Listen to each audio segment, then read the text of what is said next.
It's Thursday. It's the 30th day of December 2021. Welcome to the Day Weather Podcast. I'm recording this from a different location today, so it's going to sound a little bit different with the audio.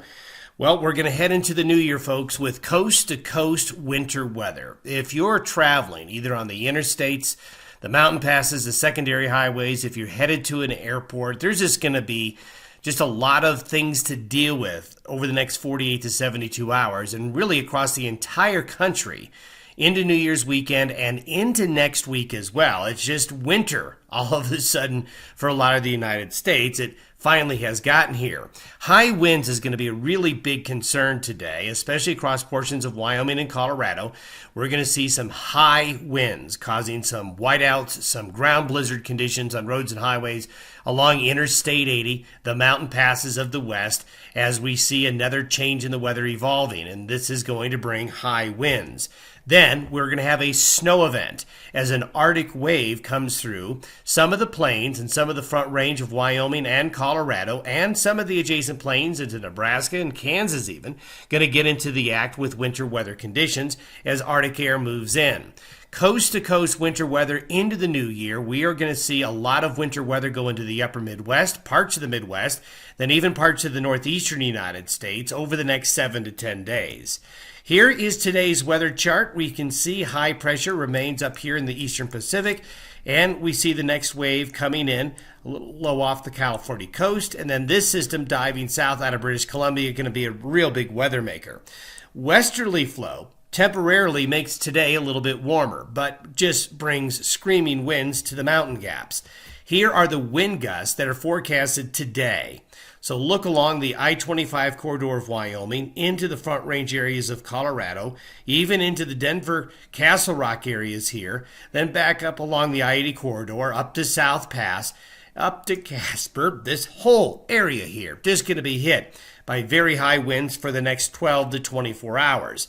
Of course, you're going to get blowing snow and just tons of problems, especially along Interstate 80.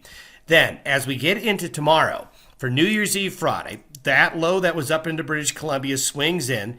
This little low here brings Pacific moisture into the mix. This drags in Arctic air, and you just got yourself a recipe for this.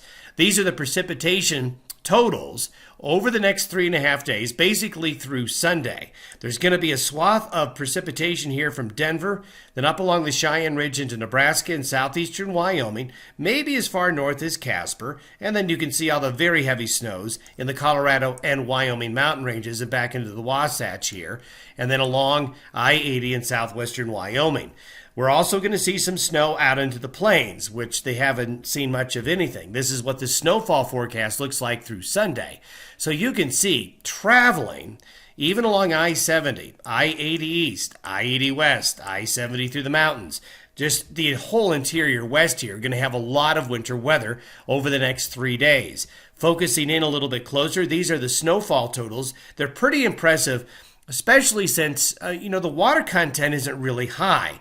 But when you have Arctic air into the mix, then you're going to really convert that snow, make it stack up deeper. So we're going to have some real travel problems Friday and Saturday right here along Interstate 80, but also along the I-25 corridor into Colorado as well. And then you can see here into western Kansas, going to finally get into the action. Montana, up near the Wyoming-Montana border here, there's going to be some snow in the Arctic air. Then as we go out to Sunday into Monday and Tuesday, we showed you this yesterday. There's going to be a brief respite with a quick shot of westerly air flow again.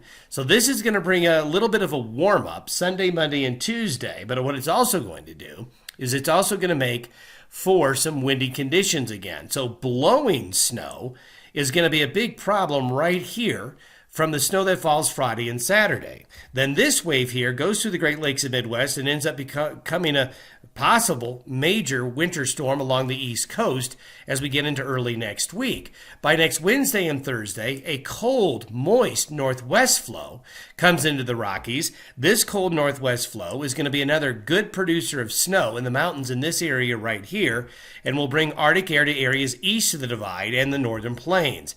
Hence, a lot of coast-to-coast winter weather. This is the 10-day precipitation forecast for the United States. Very impressive. And then this is the second wave. This is basically between next Wednesday and next Friday. Another wave of precipitation comes in. The mountains do well. The plains in Wyoming, Nebraska, and South Dakota get into the act. And then look at this area of snow here along the I-90 corridor. As that Arctic air comes in, the I-90 corridor then gets into the act. Montana as well. A much better pattern for the Bighorn Mountains will develop mid to late next week. And that northwest flow is very conducive to more mountain snow and more building of the snowpack. And that's what the snowfall looks like from Wednesday through Friday of next week. So if you were one of those wondering where was winter, here it is. Coast to coast, this is a snowfall forecast for the next 10 days. So you can see the major metropolitan areas of the Midwest and the East Coast are going to get into the act as well. So you're going to be hearing a lot about winter weather on the news over the next 7 to 10 days. Have yourself a great Thursday. We'll talk to you on New Year's Eve Friday morning.